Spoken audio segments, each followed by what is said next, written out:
To print those shirts and wear them and give them out to my friends.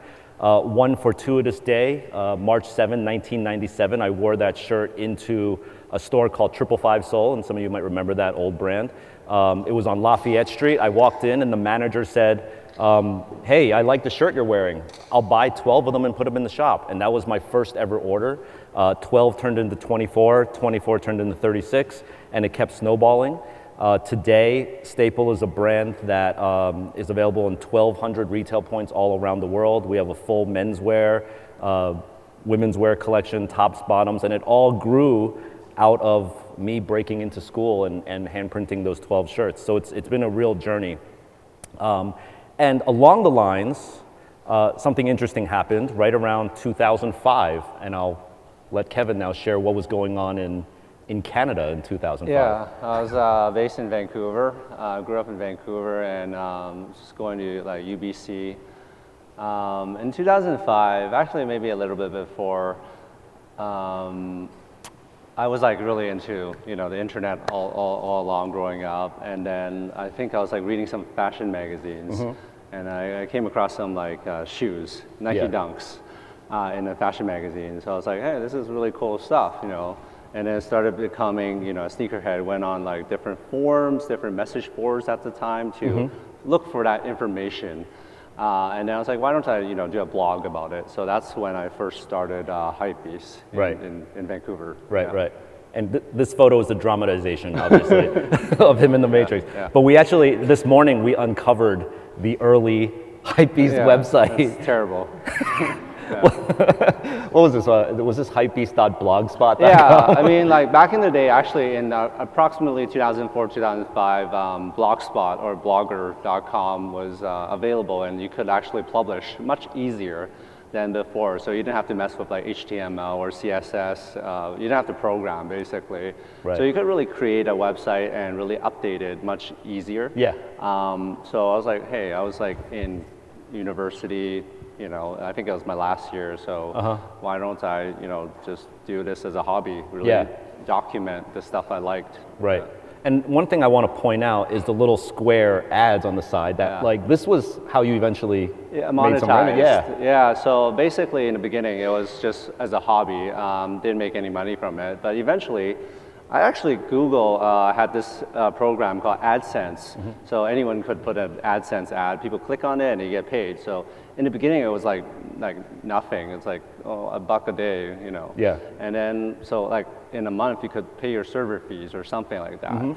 And then over time we built the traffic, and then eventually I think like some brands started to be interested, and then they started reaching out, hey, I want to advertise. So we charged like $500 a box for like 30 days. So that was like really good for like being in school still. And you were just pretty much writing about things that you were interested in anyway, right? Yeah. So I was getting paid like 6 boxes, free K, plus those Google AdSense ads. So that's how it's kind of formed, really like bootstrapped it, and eventually, put that money back into building the business. Yeah. And the content that you were writing about was like very niche and subculture. It wasn't stuff that you could find in a regular like trade fashion magazine, right? Maybe in some fashion magazines, but the problem with fashion magazines was that it came out like once a month. It was slow. Yeah. So I guess we came along, blogging came along and just sped it up and really allowed people all over the world to have access to this information. Right. I love how you have the little swoosh with the Hypebeast logo under it. That's not a collaboration. No, like we didn't ask Nike for that. I think you should bring back the name Kevin. Got something for me to look at? Email me at yahoo.com. My yahoo.com email. So you should bring that back on the new site. So something else happened in 2005. As I was building my brand, Nike called me and said, we want to work with you to design a shoe. And they said, we want you to design, this shoe is called the Dunk. It's one of their best-selling shoes of all time. And they said, we want you to design a Dunk and we want you to dedicate it to New York City. And I came back after a couple of weeks of brainstorming and I said, I want to do a Dunk that looks like a pigeon. And they're like, why a pigeon? I was like, because pigeon is New York City. Like, pigeon represents New York to the fullest. And they're like, okay, we don't understand why you think that way, but we trust you, so go ahead and do the pigeon Dunk. And we made this pigeon shoe and we released it in New York City. and it was pretty crazy what happened. And I'll let her tell you the story. Oh, we got to turn up the volume. Here, I'll do this again. Can we turn up the volume on this newscast? Okay, ready?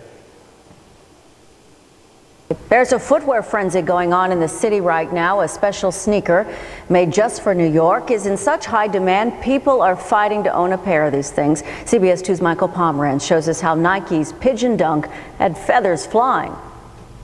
This home video shows the scene outside the Reed Space Store on the Lower East Side yesterday when nearly 100 self-proclaimed sneakerheads got into a shoving match as they waited for the doors to open and the chance to buy one of only 20 pairs of pigeons. Limited edition, of course. Kids were piled up against the fence like it was a soccer game, and I was just like, I can't believe this. Like, I was actually fearful at times for, the safety of the people here, the staff, myself. I was just, it was scary at sometimes. No one was hurt, and these pictures taken by store workers show their perspective and the crowds when the cops showed up. They could have at any time shut this whole thing down, and I wouldn't have blamed them at all. Nike only made 150 pairs of pigeons, all to be sold in New York City. 20 sold here at $300 a pair by the graphic artist who Nike asked to design a shoe specifically for New Yorkers, using a recognizable theme. We chose the pigeon out of all things just because the bird just doesn't give a crap. Like they'll walk all over you, they'll walk right next to you, they don't fly away, they're not scared, and I think that really personifies New York. Jeff Ng and his design team have done several shoe projects with Nike over the past few years, even a couple of shoes with New York themes, but none has been more popular than the Nike Pigeon. I came like 4 hours before, but no chance. Nike's Pigeon Dunk shoes are made to look just like the bird's signature embroidered heel with gray uppers and reddish soles. They're so hot, they're already on eBay for $200 to $1,000 a pair. It's just specifically that it's a shoe that represents New York City to the fullest. Everyone's got their passion and their vice, so for this small subculture, it's sneakers. The flap was front page news today, and although they're all sold out of the Pigeon sneaker, there is a consolation buy, the Pigeon t-shirt, only $24. It may not carry the same street cred, but there are plenty of them, and at least they haven't flown the coop yet. Michael Pomerantz, CBS 2 News. That is some quality I just want to know how the pigeon editing and represents. writing right there. It actually appeared on the front page of the New York Post the next day. And so from where I started breaking into school to Kevin starting Hypebeast and like the blog and writing about this culture, many people say that this was the moment where sneaker culture and Hypebeast culture became mainstream pop culture because of this. And you see these lines like today. Today it's pretty common. It's pretty, everywhere. And so the wholesale price on the Pigeon Dunk was $32.50. If you want to buy one right now, it's about $19,000 to get a pair of Pigeon Dunks. Yeah, this is StockX, the sort of official trade of sneaker reselling. So, and of course today we continue to do Pigeon Dunks. This was a recent drop that I did in February in China where 5,000 kids came out to try to get a pair of shoes. So it's pretty crazy how we've been able to create this culture that has grown globally, internationally, and just keep on expanding. And then you pivoted not away from, but in addition to other avenues of business, right? Yeah, I mean, like talking back about the Pigeon Dunk, I think that's where our worlds kind of collide. And somehow I met you during that time, because I think for us, we were, on the other side, on the West Coast. Actually, I moved to Hong Kong after, and it was just like kind of seeing this sneaker phenomena, like kind of blowing up. And I don't know how we met, but it was like just, for us, it was like kind of having an angle on this culture. Phenomenon, And then eventually we moved on to like not only talking about sneakers, but also street fashion and arts and design and high fashion eventually. So, we cover a lot of different verticals nowadays. And this came about, HBX, it's our e-commerce platform. So we transformed ourselves from a media company to also a e-commerce company. So people not only come to us to look at what's cool, but we also sell them what's cool. Yeah, and you're also now moving, in addition to e-commerce, brick and mortar now. Yeah, we're doing online to like offline as well. We have a store in Hong Kong now. Yep. And then you've expanded even further now beyond just Hypebeast. You want to break down some of these other entities that sit under the umbrella? Yeah, so we have like, we started off obviously with Hypebeast, and then that's primarily, our male audience. We have Hypebae and Poppy, which is like a female audience. Hype Kids is a newer platform, not a kids audience, but it's more for parents. Yeah. Or kids can look at it as well. It's kid friendly. Kid friendly, definitely. Retail on the bottom, that's e-commerce and, brick and mortar stores.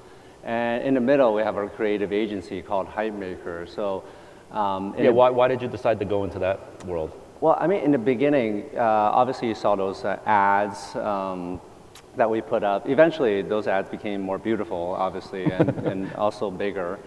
And we felt that at some point in time, we were working a lot with different agencies because we were just the publisher, So we had to go through an agency to, get the advertising from the brands. So a lot of times these agencies, I just don't think they got what our audience wanted to see. Right. They were doing their own thing. We were national ad campaigns and billboards. Something like that. So we wanted like a better way to have our content or have our ads reach our audience. So we're like, hey, instead of having them make the ads, why don't we make the ads? I think it makes more sense, and I think it's better. It's more engaging as well. So we came up with Hypemaker. We actually been doing that, but we formalized it in like 3 years ago. Nice. But we create content, we do production, video production. It does make sense because it speaks more authentically to that subculture. Yeah, hopefully, yeah. That's the goal. Yep. And today you have offices and bureaus all over the world now. It's pretty impressive. Yeah, I mean, we grew from like my bedroom in Vancouver to having like 7 offices or 8 offices around the world. Like with over 300 something people. Yeah. So, and I think it's no small feat that you're now a publicly traded company too. Yeah, we went public like in 2016, which was kind of interesting. Yeah.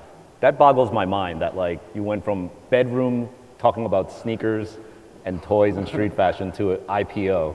Yeah, it's amazing that we could do that. I think some of the metrics were mentioned, but like you want to like read off some of the demos and stuff like. Yeah, I mean, Hypebeast for the most part, we reach like 18 to 35-year-old demographic. We reach 56 billion page views, like over like 10 million uniques, or actually there's more. This is kind of old data. Mostly male audience for Hypebeast, but like I said, we have a female platforms as well. Our aggregate Instagram accounts like almost 13 million. So, and we have like 5 or 6 languages around the world. So we're trying to like just cover as many points as possible as we can, cover. Has it gotten like, could you, in your wildest dreams, fathom it to be this big? No, actually, like when you start, you don't see it like this. Obviously, you just keep building day to day, and then, oh wow, you can do this. Wow, you can do that. Oh, and then you can like, make a living out of it, or you can build a business out of it. You can hire people, So it's just like really one step at a time. Right. We started in 2005. We're not really technically a startup. So it's been like almost like 15 years in the making. Yeah. It's awesome. So about a year and a half ago, Kevin and I caught up and had a dinner, and we were just sort of catching up and seeing what we were doing. And he was like, "What are you into these days?" I was like, "Oh, I'm really into podcasts." And he was like, "Oh, what if we made a podcast? What would it be about?" And I said, "Well, it'd be cool if someone said, beyond following your dreams and quitting your day job and like going out there and like pursuing your passion, like how the hell do you actually do that? Like, how do you get a bank loan? How do you get your trademarks covered? Like, how much debt do I have to go in? How many people do I have to hire? Like, all of these things. So it's like a Forbes meets Hypebeast type show. So we did sort of like a test run of a couple of episodes called The Business of Hype. I'm the host of The Business of Hype. I think we did a 3-episode test, and now we're in our 6th season, and our like 60th episode is about to come out. We've covered a lot of people, so it's another avenue that Hypebeast has expanded into, and I bring it up because I think it's a really great example of how we do things not really with like the finish line in mind. Like we didn't sit at that dinner and saying like, let's get 8 seasons in and then start selling ads. It was like, let's just try it. Yeah, it wasn't even about making money. So a lot of times, like at least the stuff I do is like, if I enjoy it, then someone else in the world might enjoy it, you know?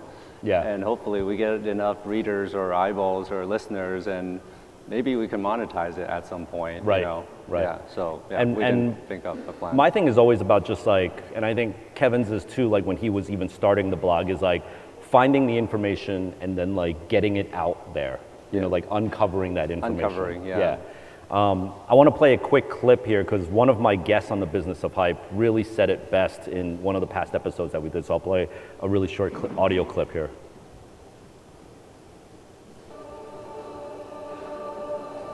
Even a kid that's broke, that's in their bedroom, that they feel they have no way, you know, where are they going to get the inspiration from? You talk about the biggest inspiration is traveling, but that's like a blessed thing. Yeah. No one can travel. Pretty much no, like 1%, 0.5% of the world can travel. Like, so it's like the next best thing is like if you can travel, somehow get the information back to the kid that was basically me. Yeah. Like that kid in the bedroom with not enough money for a Metro card, let alone a museum fee or. And the thing is, I don't like when people are like, oh, it's only a few dollars, you know, or like the Guggenheim, it's free on Fridays. It's like, if you're broke, for people that have been broke, they know what I'm talking about. Like, you don't want to go nowhere. You feel like shit. You don't want to go places. So like, even if it's free Guggenheim Fridays, like you're not going.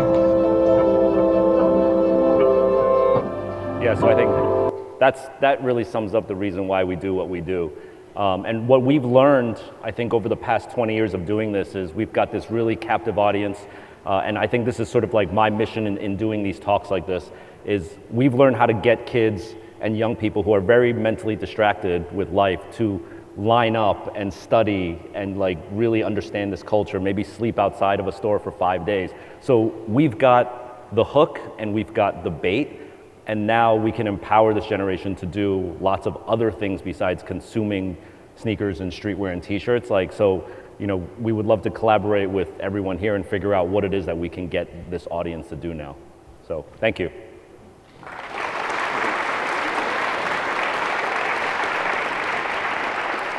I think it says on the clock here we have 5 minutes. So if you guys have any questions, I think there's runners that we could do a little bit of Q&A if there's any questions. Sir, yes. Over the years, Hypebeast has changed quite a bit in terms of content. How do you keep up with the? Over the years, Hypebeast has changed in terms of content and what you show in terms of brands. How do you stay on top of that, and who kind of helps you do that? Well, I mean, like originally, you know, I was the original editor, so to say, and along the way we have brought on like-minded people, especially young people, to really help us discover what's out there, you know, because I still like, it's almost like exercise, you know. There's this thing I used to do, which is to look at a ton of websites every day, a ton of blogs or websites or nowadays social media feeds to really learn about what's going on in the world. So I would do that religiously every single day to check out what's new. You know, I would have to look through hundreds of websites to see like, oh, who updated, you know. That was back in the day, it was much harder. So it's been like a habit of mine. I still do that nowadays. I don't write as much. We have a team of editors writing, and I'm actually not a great writer.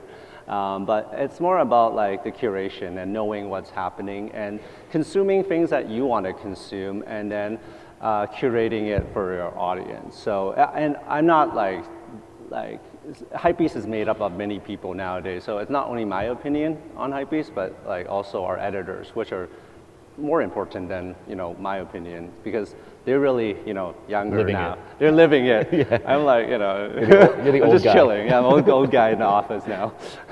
So yeah. Does someone have the mic?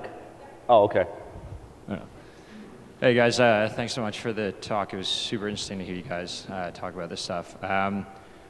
Kevin, when you guys started HBX, I'm curious to kind of hear what that was like for you, obviously switching from your core competency being publishing and putting out information to... I'm having a hard time, yeah. Okay. Can you hear me now? Yeah. Okay, perfect. Kevin, when you guys switched, or not switched, but started HBX, I'm curious to hear a bit more about what that was like for you, obviously switching from your core competency being publishing and putting out content to opening up a retailer, opening a warehouse, like all that kind of stuff, and what that's like for you guys now, managing the two. I mean, it's much smoother now. Like, it's been like 6 years since we've established HBX. So, but in the beginning, it was hard because we were a publisher. We've been doing publishing for probably, so we started in 2012. So that was like, we did publishing for 7 years first, and then transforming into an e-commerce platform. So honestly, it was just like an experiment. You know, we were like, wouldn't it be cool to have your own store? Couldn't afford, we didn't want to afford rent and, paying overhead for renovations and, staff like that. So we're like, why don't we just do it online? It seems easier, but it's actually not. So we just stocked 20 brands and see the reaction from our audience. And actually people buy our stuff, So from there we just started to scale up. But along the way there were a lot of difficulties. Like, for us, it was always trying to do it ourselves instead of, hey, we could have like found a warehouse to do our warehousing. We're like, nope, let's like learn it ourselves. It's gonna be tough, but let's do our own warehousing. Let's do our own logistics. I mean, there's some stuff we can't do, like we can't, ship it like to the end user. Like that's like, the couriers.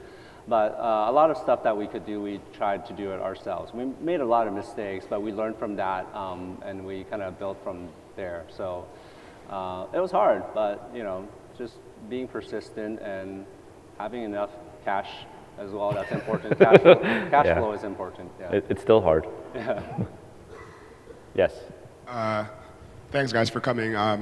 Just a comment first, Jeff. I love the show Business of Hype. Thank you. I would love to hear an interview with Ronnie Feig, and and then as a Do you know about the Ronnie Feig one?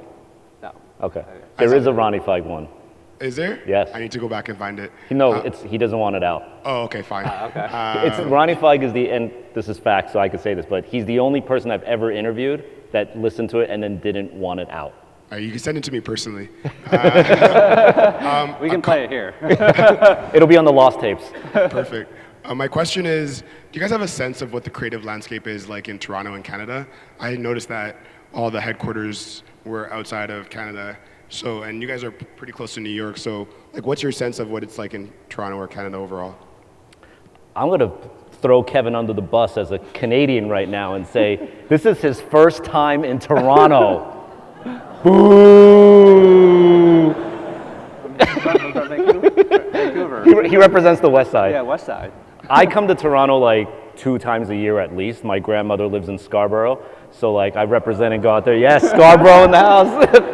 I'll be back next month in Scarborough actually to visit her. I personally really love Toronto. I actually told Kevin on the flight over that I could see myself living here because of the design community, creative community. The food here is the bomb. Shopping is awesome.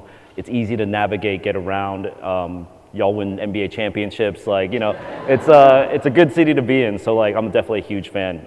And culturally, it's right up there with the world's best, in my opinion, if not better in some cases. Do we have time for any more? Just one quick question. Okay. Hey guys, thank you both. My name's Ben. Since you're both doing e-commerce or commerce globally, I was wondering if you could contrast like the East and the West. And I know there's Tmall and WeChat and all that sort of stuff, and then over here you have Instagram and all that sort of stuff. And so, how do you think those are different? And then where do you think they're going, and are they converging? It's a good question. You live in Japan now, so you kind of know maybe the difference. Yeah, I mean, like every market has its own kind of messaging platform nowadays, or it's like Instagram is obviously being used worldwide, but in China it's like not accessible unless you use a VPN. So I think there's just like so many platforms that you just kind of have to adapt to each platform, and it's hard, you know, especially like before it was like simple. When I first started, it was just one website, and I didn't have to care about social media. Now you got to do not only like Facebook, but also Instagram and WeChat, and Weibo and Line and Kakao Talk. So, but it's also interesting because you're also like using those platforms to communicate with the audience, you know, that audience. And if you want to, you know, reach that audience, you have to kind of do it. Do you also find that consumers in different regions sort of absorb content differently? Like, I tend to find that like in Japan, for example, they really care about the concept and meaning behind brands, whereas maybe in China, it's like they just want the logo and they don't really care that much about the story. Do you find that too? Yeah, I think so. Like different, it's cultural, I think. Right. Yeah. Cultural differences. How about here? How do you find it in North America versus China versus Japan? Are we like in the middle of that? Like I think in the middle. We kind of care, but we kind of want the logo too. You want the fast food as well. Right. Cool. All right. Well, thank you, everyone. I think that's it for us. Thank you.